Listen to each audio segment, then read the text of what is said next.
Hubo un tiempo en que en algunas colonias de Usulután la gente aprendió que el silencio podía salvarle la vida. No hacía falta ver un crimen para saber qué había ocurrido. Bastaba con que un vecino desapareciera de un día para otro o con que de repente nadie quisiera mencionar un nombre.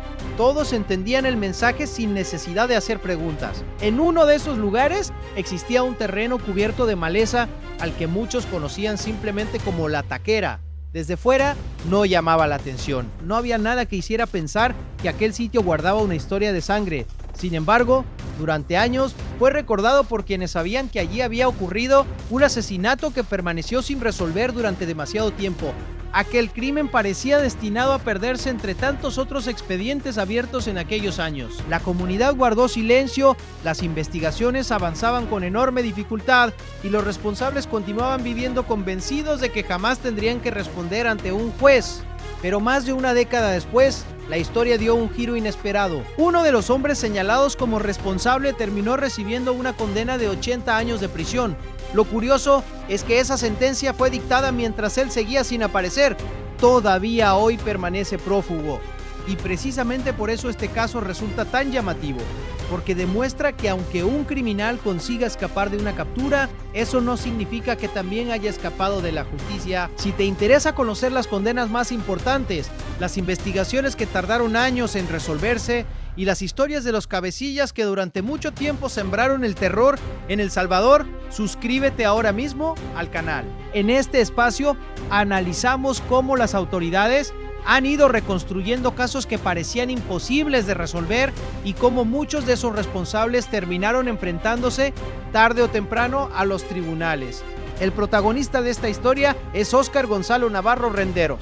Dentro de la Mara Salvatrucha era conocido por un alias que muchos habitantes de Usulután aprendieron a identificar con rapidez: Bad Demo. Con ese nombre formó parte de la clica Los Ángeles Salvatruchos, una estructura que durante años ejerció una fuerte influencia sobre distintos sectores del municipio. Para comprender lo que ocurrió después, hay que entender primero cómo funcionaban organizaciones como esa. No se trataba simplemente de grupos de delincuentes actuando de forma improvisada. Existía una organización, había personas encargadas de vigilar las entradas de las colonias, otros controlaban quién podía moverse por determinadas zonas. Algunos recogían el dinero de las extorsiones, otros servían como enlaces entre distintos miembros de la estructura. Y cuando la pandilla decidía que alguien debía convertirse en un ejemplo para el resto, aparecían los hombres encargados de ejecutar esas órdenes. Bad Demo era uno de ellos. Por eso, su nombre terminó vinculado a 2 homicidios agravados, que muchos años después acabarían formando parte de una misma investigación. El primero ocurrió el 20 de febrero de 2011. Ese día la víctima fue llevada hasta el terreno conocido como La Taquera. No fue un lugar elegido por casualidad.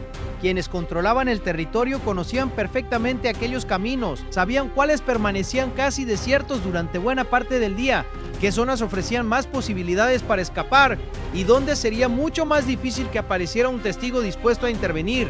La Taquera reunía todas esas condiciones, era un sitio apartado, cubierto de vegetación, con escasa circulación de personas, el escenario perfecto para cometer un crimen sin llamar demasiado la atención.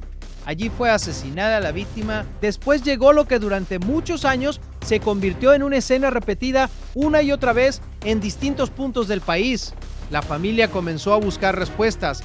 Los vecinos comentaban lo ocurrido únicamente en voz baja y las autoridades iniciaban una investigación extremadamente complicada. No porque faltara voluntad para resolver el caso, sino porque el miedo condicionaba absolutamente todo. Muchas personas intuían quién podía estar detrás, pero muy pocas estaban dispuestas a declarar. En aquel momento, señalar a un integrante de una pandilla significaba exponerse a consecuencias imprevisibles. Ese temor fue, durante años, uno de los principales aliados de estructuras como Los Ángeles Salvatruchos. Mientras la investigación avanzaba lentamente, Bad Demo continuó con su vida, no abandonó inmediatamente la zona, no desapareció. Siguió formando parte de la estructura criminal, convencido de que aquel homicidio jamás podría demostrarse, y durante bastante tiempo pareció que tenía razón. Los meses se convirtieron en años, el expediente seguía abierto, pero las pruebas resultaban insuficientes para llevar el caso ante un tribunal. Cada día que pasaba reforzaba la sensación de impunidad. Muchos habitantes de Usulután llegaron a pensar que aquel crimen terminaría olvidado para siempre. Sin embargo, Bad Demo todavía cometería un segundo homicidio. Y sería precisamente ese nuevo asesinato el que años después permitiría a los investigadores conectar ambas historias y empezar a construir un caso mucho más sólido contra él. El segundo asesinato ocurrió el 20 de octubre de 2013. Habían transcurrido casi 3 años desde el crimen cometido en La Taquera. 3 años durante los cuales Bad Demo siguió actuando con la misma tranquilidad con la que lo había hecho hasta entonces. Para él, el tiempo jugaba a su favor. Cuanto más se alejaban los hechos, más difícil parecía que alguien lograra reconstruirlos. Y esa sensación de seguridad era precisamente una de las mayores fortalezas de muchas estructuras criminales en aquella época. No necesitaban cometer un crimen cada semana para mantener el control. Les bastaba con que todos recordaran lo que ya habían hecho. La segunda víctima fue asesinada en la colonia Baquerano, también en Usulután. Otro escenario, otra familia destrozada y de nuevo el mismo miedo recorriendo la comunidad. Las personas comentaban lo sucedido únicamente entre quienes consideraban de absoluta confianza. Incluso dentro de las propias casas había conversaciones que terminaban en cuanto alguien llamaba a la puerta. No era paranoia, era supervivencia. En aquellos años muchos salvadoreños aprendieron que una palabra dicha delante de la persona equivocada podía convertirse en una sentencia. Ese ambiente de miedo fue el que permitió que Bad Demo continuara libre durante tanto tiempo. Sin embargo, mientras él creía que aquellos homicidios iban quedando atrás, la fiscalía seguía acumulando información. Al principio eran pequeños detalles, datos aparentemente inconexos, declaraciones que por sí solas no bastaban para sostener una acusación, pero los investigadores entendían que las grandes investigaciones rara vez se resuelven de golpe. Se construyen poco a poco, una pieza, después otra y más tarde una tercera que termina dando sentido a todas las anteriores. Eso fue exactamente lo que ocurrió con este caso. Con el paso de los años, comenzaron a aparecer nuevos elementos que permitían revisar nuevamente ambos homicidios. Los fiscales compararon expedientes, analizaron información obtenida en otras investigaciones, revisaron testimonios antiguos y empezaron a descubrir que los dos asesinatos guardaban muchas más similitudes de las que inicialmente parecían existir. No solo compartían el mismo municipio, también compartían la estructura criminal que operaba en la zona, y poco a poco el nombre de Bad Demo comenzó a repetirse una y otra vez dentro de la investigación. Aún así, demostrar judicialmente la participación de un pandillero en un homicidio cometido años atrás seguía siendo extremadamente complicado. No bastaba con las sospechas, no bastaba con que varias personas señalaran el mismo nombre, era necesario presentar pruebas capaces de convencer a un tribunal. Mientras todo ese trabajo avanzaba, el país también empezaba a cambiar. Las operaciones contra las pandillas aumentaban. Las estructuras criminales comenzaban a perder territorio. Muchos de los hombres que durante años habían actuado con total libertad empezaron a esconderse o abandonar las zonas donde eran conocidos. Y cuando en marzo de 2022 comenzó el régimen de excepción, la presión sobre esas organizaciones aumentó todavía más. Las investigaciones no se limitaron únicamente a los delitos recientes, también volvieron a estudiarse numerosos homicidios cometidos muchos años antes. Casos que parecían destinados al olvido comenzaron a revisarse nuevamente. Entre ellos estaban precisamente los 2 asesinatos atribuidos a Bad Demo. Aquello permitió que la fiscalía terminara de consolidar una investigación que llevaba más de una década abierta. Cuando los fiscales consideraron que la evidencia era suficiente, llevaron el caso ante el Tribunal Segundo contra el Crimen Organizado de San Miguel. Allí comenzó un proceso que no buscaba únicamente demostrar que Bad Demo pertenecía a la Mara Salvatrucha. El objetivo era probar que había participado directamente en aquellos 2 homicidios agravados. Durante el juicio se presentaron documentos, peritajes, declaraciones y toda la información recopilada durante años por los investigadores. Cada prueba reforzaba la anterior. Cada elemento permitía comprender mejor cómo se habían desarrollado los hechos. Tras analizar todo el material presentado, el tribunal llegó a una conclusión. Las pruebas eran suficientes. Óscar Gonzalo Navarro Rendos debía ser condenado. La sentencia ascendió a 80 años de prisión, 40 años por cada homicidio agravado. Parecía el final lógico de una investigación que había tardado años en construirse. Pero justo cuando todo indicaba que el caso había terminado, apareció un detalle que lo cambiaba absolutamente todo. porque el hombre que acababa de ser condenado seguía sin haber sido capturado. Y ese hecho convertiría esta historia en una de las más peculiares dentro de los casos recientes relacionados con la Mara Salvatrucha. Lo más llamativo llegó cuando terminó el juicio. El Tribunal Segundo contra el Crimen Organizado de San Miguel declaró culpable a Óscar Gonzalo Navarro Renderos por los 2 homicidios agravados. La resolución fue contundente: 80 años de prisión, 40 por cada asesinato. Pero mientras el juez pronunciaba aquella condena, el principal responsable no estaba sentado frente al tribunal, no había sido trasladado desde ningún centro penal, no compareció custodiado por agentes, ni siquiera estaba detenido, seguía prófugo.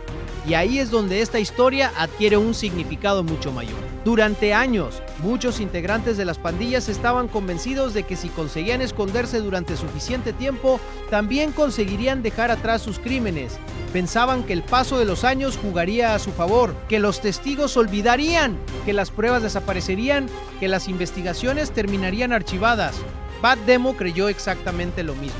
Mientras permanecía oculto, seguramente pensaba que aquellos 2 homicidios ocurridos en 2011 y 2013 terminarían perdiéndose entre cientos de expedientes sin resolver. Pero ocurrió todo lo contrario. El tiempo no enterró la investigación, permitió fortalecerla. Cada nueva diligencia aportó una pieza más.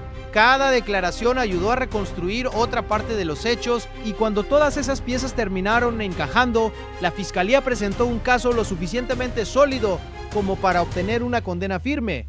Eso significa que hoy Bad Demo ya no es únicamente un hombre buscado por las autoridades. Es un homicida condenado por la justicia salvadoreña. Puede parecer una diferencia pequeña, pero cambia completamente el escenario. Porque el día que finalmente sea localizado, no comenzará un nuevo juicio por estos 2 asesinatos. Ese trabajo ya está hecho. Las pruebas ya fueron analizadas, los magistrados ya emitieron su resolución.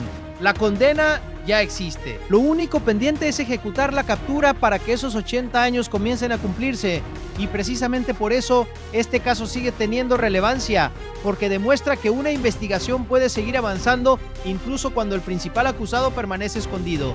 También demuestra cómo ha cambiado la forma de enfrentar estos casos. Durante mucho tiempo, la captura era prácticamente el inicio del proceso. Hoy en muchos procedimientos la investigación continúa aunque el responsable no haya sido encontrado. Eso evita que los expedientes queden paralizados únicamente porque el acusado consiguió huir.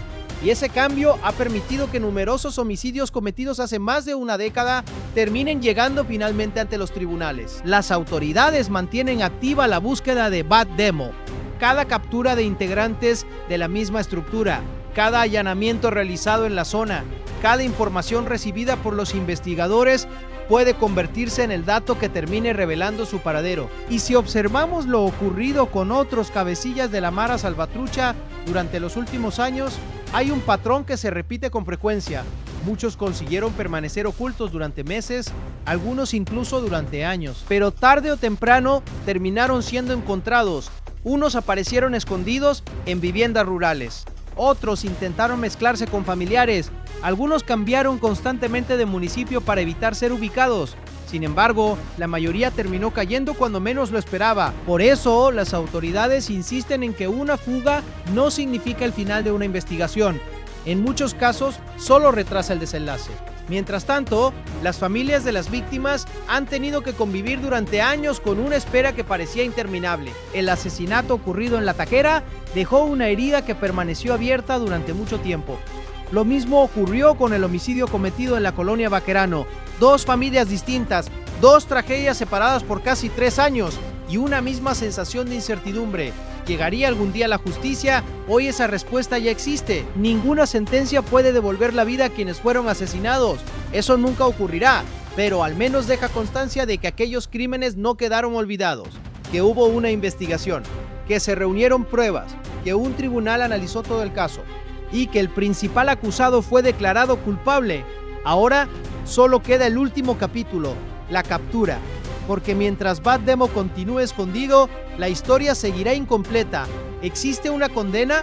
Existe una resolución judicial, pero todavía falta el momento en que ese hombre responda personalmente por los 2 homicidios que la justicia salvadoreña le atribuyó. Quizá esa sea la mayor enseñanza de todo este caso. Durante años, Vademo creyó que el miedo era suficiente para protegerlo. Pensó que el silencio impediría reconstruir los hechos. Creyó que el paso del tiempo jugaría a su favor.